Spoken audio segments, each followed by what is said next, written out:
The first strong remembrance I do have of thinking about something beyond, I was in the bathroom at age 10, looking down at a tile, linoleum tile, that had 3 faces, which actually now I feel looked so much like that famous statue that is on the rupee, or the paisa, the 3-faced God. And I would look at that with these 3 faces and think, well, who is that? With 3 faces. And then all at once I heard his voice, I am that, I am. And it just reverberated out of the tile and out into the room, I am that, I am. And I just, that just has never gone away. So I thought, this voice comes from someplace, some realm, and it felt very majestic and very charged.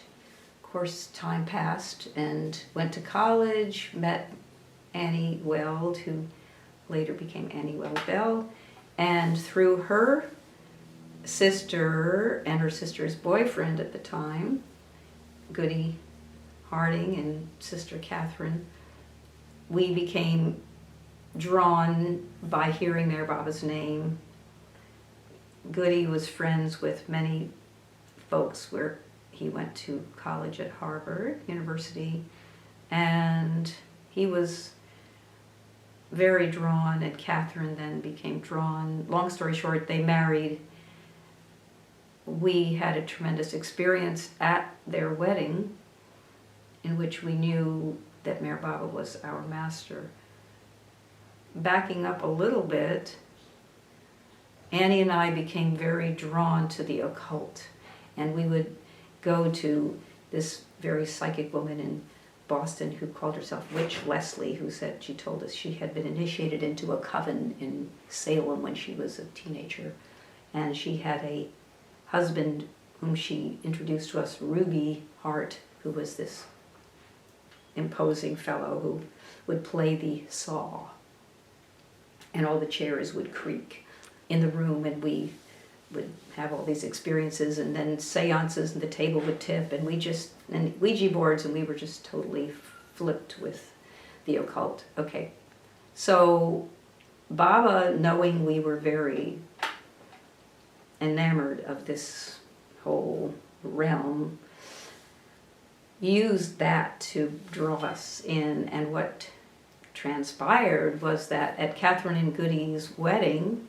January 22nd, 1972, the beautiful day was gray and not very cold. Everybody was enveloped in this sort of joyful feeling of this upcoming wedding, gathered in Annie and Catherine's beautiful big house in Gloucester, Massachusetts. 2 candles were lit to signify the beginning of the wedding, the 2 souls. Baba's words were read. One of the most powerful parts of that wedding for me was that they had invited Charles Haynes to read Baba's words, and as Charles read, it's just the whole room was reverberating with this power, which I didn't understand until later. And I heard from Charles later that he felt that that was one of the most powerful experiences he had had of Mayor Baba's presence up to that point, after having been with Baba physically. So there was something very strong.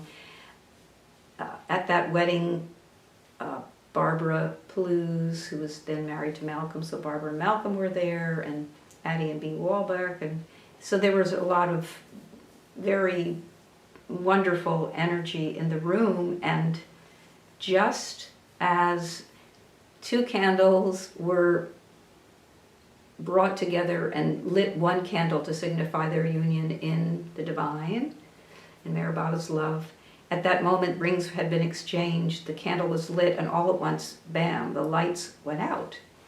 And Annie and I, across the room, sort of looked, and the whole rest of the ceremony, the end of the ceremony, was carried on by candlelight, and it was, again, even more powerful, this luminous light with the 1 candle, and everybody gathered silently in this harbor of love. And then, after the wedding was over, bride and groom kissed and everybody clapped and yelled, and then Annie ran over to me and she said, did you see that? First the lights went off. Oh yeah, and then at the very end of the ceremony, that's right, the lights suddenly just came back on. And Annie and I were just so amazed, and she went to ask her dad, who said he had no idea what happened.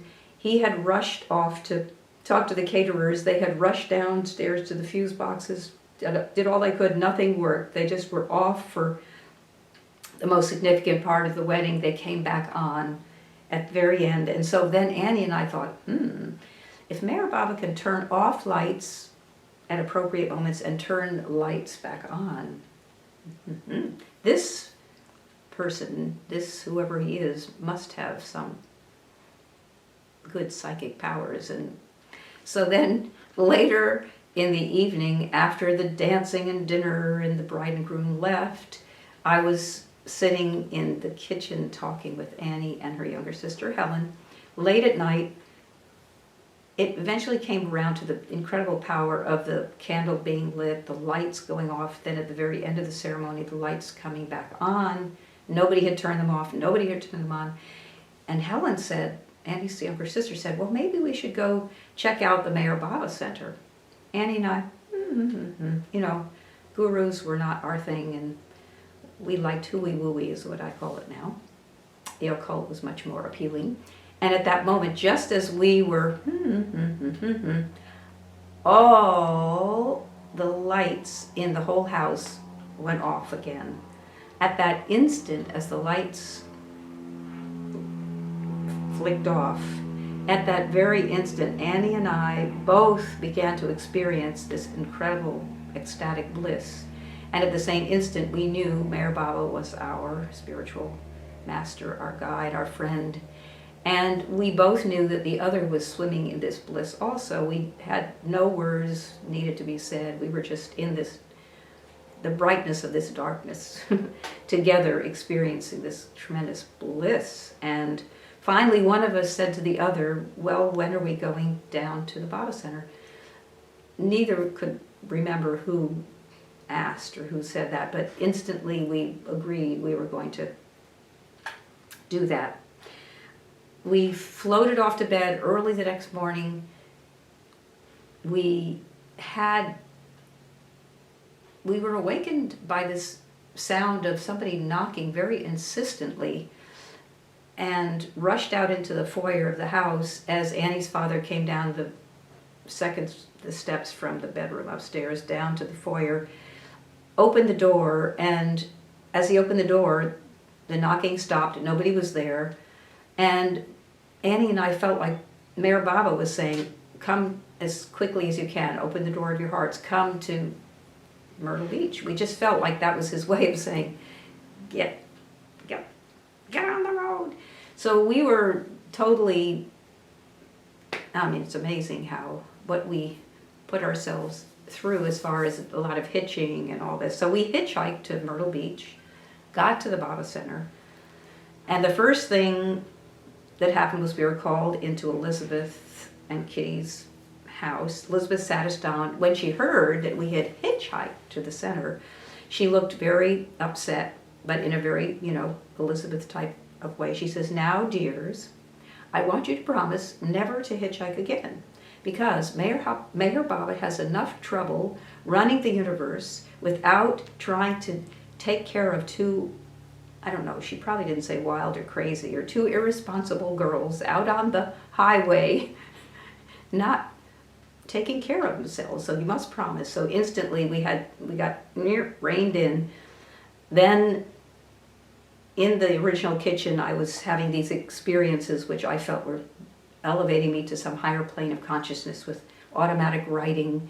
I felt Baba's words were flowing through me. And the phone rang in the original kitchen, which of course rarely does now, but 272-6213, and it was Kitty, and she said, oh yes, I'm looking for so-and-so. So I decided it was important to tell her how spiritual I was. So I said, Kitty, I've been having these wonderful messages flowing, Baba's messages flowing through my hand. And she says, oh no,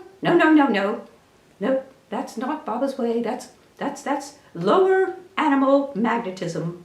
Yes, take a walk on the beach, take a cold shower. No, that's not Baba's way. So instantly, Elizabeth, Kitty, and of course that was the best beginning we could have. Thank you, Baba, for a life of service to you, and hopefully more and more, still yet more love for you. Thank you.